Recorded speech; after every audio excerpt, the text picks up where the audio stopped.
সেলিমা খান মজলিসের মৃত্যুর অংশ নিয়ে। আজকে আমাদের এই প্রেস কনফারেন্সে আপনাদের সামনে উপস্থিত আছেন আমার সাথে জনাব মিরাজউদ্দিন আহমদ, বিপিএম বা বিপিএফ, ডিআইজি পূর্বাঞ্চল, পিবিআই, জনাব মোহাম্মদ ইলিয়াস কবির, বিপিএম বা বিপিএফ, ডিআইজি পশ্চিমাঞ্চল। উনি অবশ্য আবার বরিশালের যে বদলি হয়ে গেছে, উনি আগামী রোববার বরিশালে এবং জনাব মোহাম্মদ কুদরতি খোদা, পুলিশ সুপার পিবিআই ঢাকা জেলা, এবং জনাব Mohammad Abu Yusuf, police super PBI Kolkata.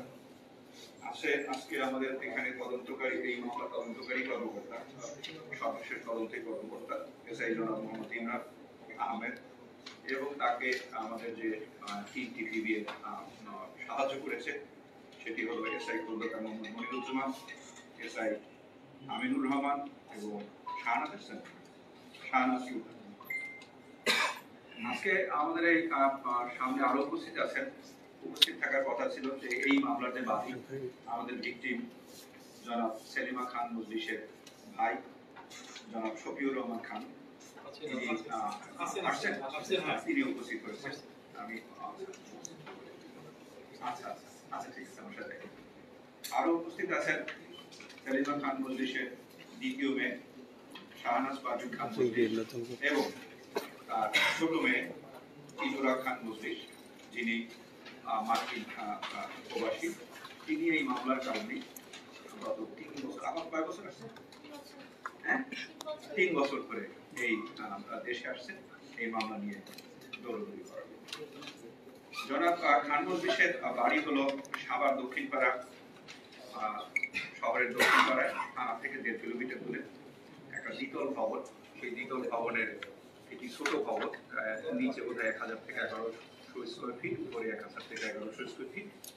এর উপরতলায় আমাদের ভিকটিম সেলিমা খান মজলিস এক রুমে থাকতেন, অপর রুমে তার ছেলে থাকতেন, ছেলে স্পেশাল সাহেব জনাব আব্দুল কাদের খান মজলিস, এবং তার ওই বিল্ডিং এর নিচে দুইটি ফ্ল্যাট আছে, ছোট ছোট দুটি ফ্ল্যাট 500 বা 600 স্কোয়ার ফিটের। সেটিতে পশ্চিম পাশে থাকতেন আমাদের ভিকটিমের বড় মেয়ে শামীমা খান মজলিস, এবং পূর্ব পাশে থাকতেন সেলিনা খান মজলিস, অর্থাৎ তৃতীয় মেয়ে। 14 জুলাই 2011 সালে সকালবেলা, বাংলাদেশ টাইমের সকালবেলা, ইনুরা খান মজলিস, যিনি ভিকটিমের ছোট মেয়ে, তিনি মার্কিন যুক্তরাষ্ট্র থেকে টেলিফোন করেন তার মাকে। মা টেলিফোন ধরে না ধরার কারণে তিনি তার নিচে বসবাস করি বড় বোন শামীমা খান মজলিসকে রিং করেছেন যে মা টেলিফোন ধরে না, একটু দেখো তো কি হয়েছে। শামীমা খান মজলিস তার পাশের ফ্ল্যাটে তার মেজো বোন, সেজো বোন সেলিনা খান মজলিস,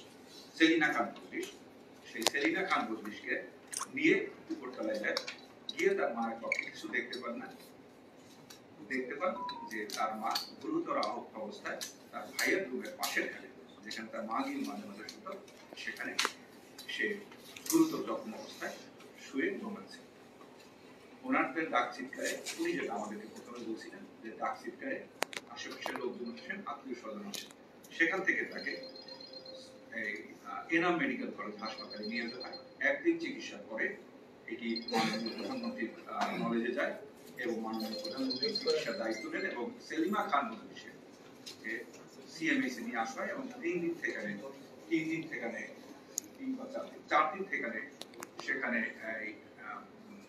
আইসিইউতে থাকার পরে সেখানে তিনি মারা গেছেন। ঘটনা ঘটেছিল 14 জুলাই। 15 জুলাই সেলিমা খান মজলিসের ভাই শফিউর খান সাহেব থানায় একটি মামলা করেন অজ্ঞাতনামার বিরুদ্ধে 326, 307 ধারায়, কারণ তখনও আমাদের ভিকটিম সেলিমা খান মজলিস বেঁচে ছিলেন। পরবর্তীতে তিনি মৃত্যুবরণ করলে এই মামলাটি একটি খুনের মামলায় রূপান্তরিত হয়।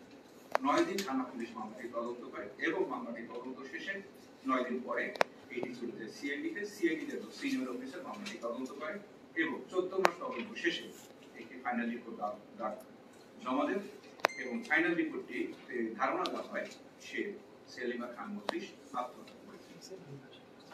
সেই সময় আদালত আবার এই 15 সালের অক্টোবর মাসে আদালত সেই ফাইনাল রিপোর্টটি